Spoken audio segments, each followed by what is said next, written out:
26/8/2020 विषय सामान्य हिंदी काव्यखंड कक्षा 11।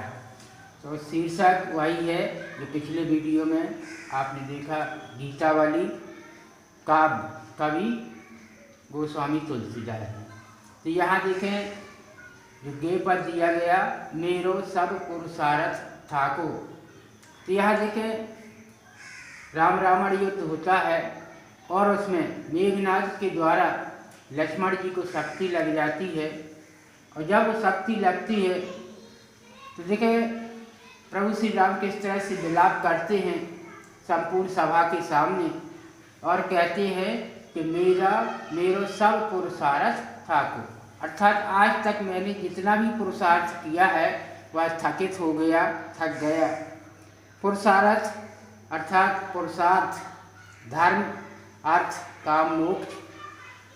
आगे देखें प्रभु श्री राम कहते हैं कि विपत्ति बटावन बंदो भाव बाहु बिन करो भरोसा काबू।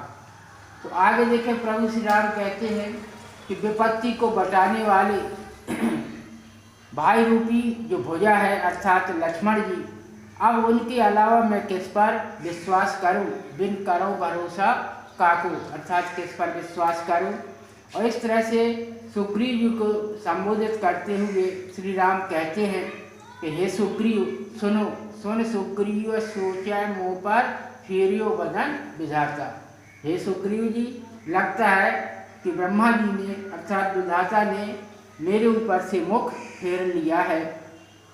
और ऐसे समय लक्ष्मण जी को शक्ति लगी कि जब युद्ध का संकट चल रहा, कि ऐसे समय समर अर्थात युद्ध संकट हो तजो लखन सो भ्राता, मैंने अपने छोटे भाई लक्ष्मण को त्याग दिया है गिर कानन।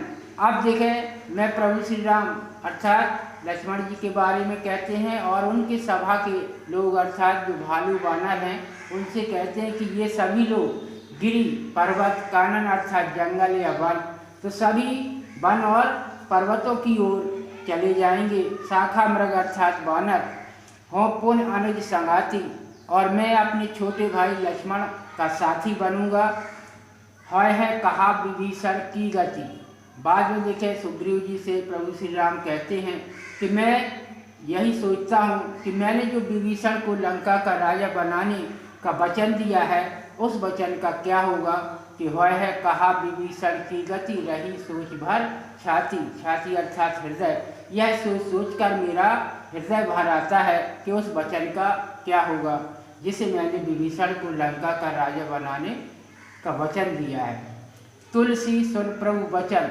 इस तरह से अंत में तुलसीदास जी और प्रभु श्री राम के वचनों को सुनकर भालू कपि भालू और बानर सकल विकल ही हारे, सभी हृदय से हार जाते हैं अर्थात दुखी होते हैं, किसी के पास कोई जवाब नहीं है।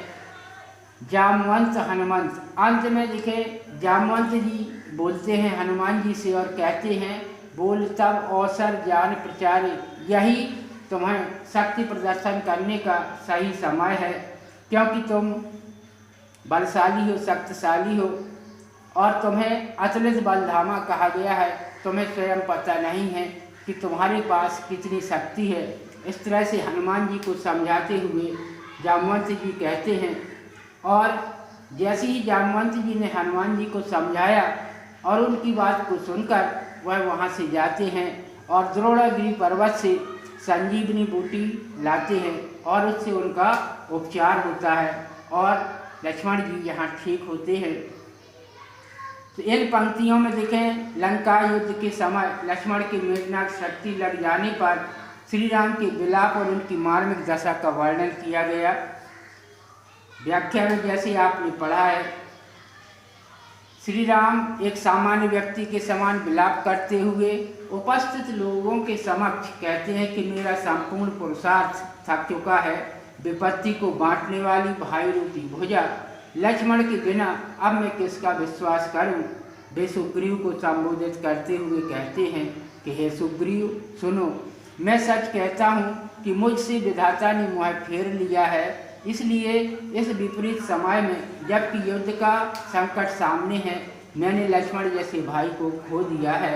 सब वानर तो वनों और पर्वतों पर चले जाएंगे और मैं अपने भाई का साथी बन जाऊंगा, अर्थात मेरी भी मृत्यु हो जाएगी। यह सोचकर मेरी छाती भर आती है कि अब उस विभीषण का क्या होगा जिसे मैंने राजा बनाने का वचन दिया है।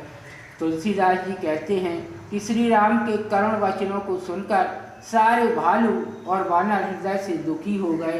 तब जामवंत ने अवसर को पहचान कर हनुमान जी को बुलाया और उनसे विचार विमर्श किया। नीचे काव्य सौंदर्य, रस, कर्म रस का प्रयोग, छंद, गेय, पद और अनुप्रास, दृष्टांत और अतिशयोक्ति अलंकारों का भी प्रयोग हुआ। गुण माधुर्य है, भाषा ब्रजभाषा और शब्द शक्ति लक्षणा। गृह कार्य में काव्यांश की संदर्भ सहित व्याख्या लिखिए।